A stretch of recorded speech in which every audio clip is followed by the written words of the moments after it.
Shalom family, this is part 2, and we were talking about foreigners in corporations, in government, in the U.S. that are pushing their agenda and trying to remove the American citizens from having any benefits, any resources. Even the housing prices have went up.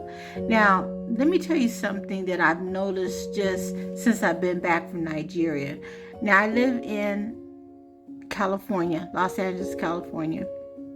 And as you know, California's prices are out of pocket. I mean, they're just extremely expensive. And in areas like Temecula, Marietta, Lake Elsinore, San Bernardino, Riverside, the houses are supposed to be a lot more cheaper to live at, but those houses are even up to $600,000 and $700,000 and $800,000 just for a 2 or 3 bedroom, 4 bedroom house. And a lot of these homes, believe it or not, they are bought out by foreign investors. Yes, from China, from Singapore, from the Philippines, from Russia, from Germany. They're bought out by a lot of these foreign investors. They're raising the rents up triple on the American citizens, and they're trying to get the money. They're getting the money. And so it's caused a lot of Americans to be foreclosed in their homes. It's caused them to be evicted because they can't pay the rent. You know, one lady was talking about how she was paying $1,200 a month, and then she got it was auto pay, and then all of a sudden she saw the auto pay, there was like a $2,400. So she called her mortgage company, and they told her, yes, the taxes went up, her Melrose went up, everything went up double. So instead of her paying $1,200 in her mortgage, she was paying $2,400. And it's the same thing with rent. You know, you can start out paying like $1,200, and then within 6 months to a year, they'll go up to $1,800. That's almost a 50% increase. I mean, and a lot of people are living in their cars, they're living in their trucks, they're living in RVs, they're living in tents. They don't even show you Skid Row. There's like over 1.5 million people on Skid Row in LA that are living on the streets. They have RVs up and down the streets of people living in it. They have people at Walmart parking lots that people are living in the parking lot. They showed a professor at a university that teaches physics, and she says she only brings home $3,000 a month, but she can't even pay for a rent. She can't pay rent. Her husband's been unemployed, so her and her husband live in their car. And here's this woman, she has to go to the gym, she has to shower, she has to grade papers at the library. She has to do all these different things. It's gotten to the point where, why is the foreigners getting the low-income housing, like the Section 8, and why are they getting HUD housing? And then you have a lot of these foreigners have gotten houses. Their people has put them in houses.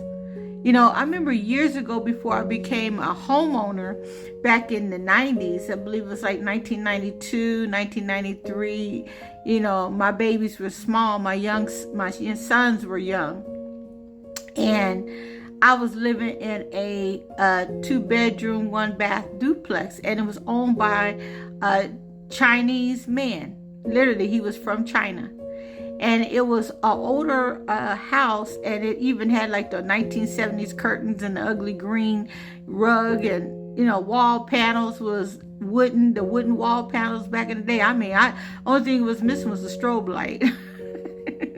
Even had an old stove and everything. And he told me if I just fixed it up, I could use my rent to do it, long as I just sent receipts to the rental place where I was renting from at the time, and my rent then was like $600. I think it was $500 or $600 for a 2-bedroom, 1 bath. And so I got the carpet out of there. I took the wall panels down. I took the curtains down and put blinds. I painted the walls. I put tile on the floor. I got rid of the oven and the stove and put a modern one in there. I mean, I really fixed the place up. And then he asked me, did I want to buy it at the time? And at that time, I was like, I don't want to buy it because it was a duplex and I didn't want to be connected to the people next to me because the people next to me were very strange. So I didn't want that. I kind of, there was a lot of stuff going on in this area, and I just didn't want my sons to be around that. So I declined it and moved to a different city. But I'm just telling you, just back then in the 90s, I had a Chinese landlord. And so you're having a lot of that right now. You having a lot of foreign people that are buying land, they're buying homes, they're buying corporations, they're building apartments, they're building condos, and they're trying to skyrocket, and they're profiting off the American citizens. So we're also going to look at the spiritual layer of that. Yahuwah gave each nation its inheritance and boundary. Deuteronomy 32:8, Acts 17:26. Nations are supposed to protect their land, culture, and people. America has violated this principle because it has never built on covenant. It was built on colonization, slavery, and greed. I mean, look, the slaves built the White House. The slaves built the Pentagon. The slaves built everything with no pay. They died out there in the fields. They died with their hands being torn apart. They were underneath so much pressure, and they were living a fat life. And this is the reason why America has so much blood on their hands. As a result, it's dividing and decaying. Other nations are rising inside of it, just like the scripture said in Deuteronomy 28:43-44. The stranger that is within thee shall get up above thee very high, and thou shalt come down very low. He shall lend to thee, and thou shalt not lend to him. He shall be the head, and thou shalt be the tail. That's what they are. They are the head, and we are the tail. And it's not only just people looking at it as Black Americans, but it's Americans. Yeah, so what? Hollywood and the corporate people, y'all, it's hitting y'all. Because I know in LA in the Studio City, they're not even doing films out there anymore. They're taking them outside the country. Even Mel Gibson said that. He's doing The Passion of Christ, part 2, and he went to Italy to film it for 3 days, and he said it was way much cheaper to do it. The house, his production staff, and to feed him for 3 days than it was for him to do this here in LA for 1 day. This is exactly what's happening. Immigrants rise in business, law, and government, while the descendants of the land builders, especially Yehuda in America, are pushed down. And why does it feel like it's a takeover? Because it is. Other groups come together with loyalty to their nation and culture, while Americans, especially Yahuwah's people, have been scattered, divided, and stripped of their identity. Instead of waving their own flag or protecting their covenant, many Americans are distracted with entertainment, politics, survival. Meanwhile, other groups organize, build wealth, and push for policies that benefit their people. And that's what Obama did. And that's what we're seeing all these other foreigners are doing for their own people, making sure they get into their house, making sure they get an apartment, make sure they get those EBT cards, make sure they get Section 8 HUD. They're doing it all for their own people.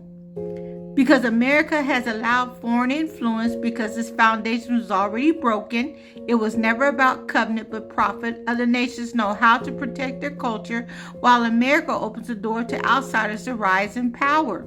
The ultimate fulfillment is prophecy. Yahuwah said his people, Yehuda, would be on the bottom. Strangers would rise above them, and the land would be full of confusion.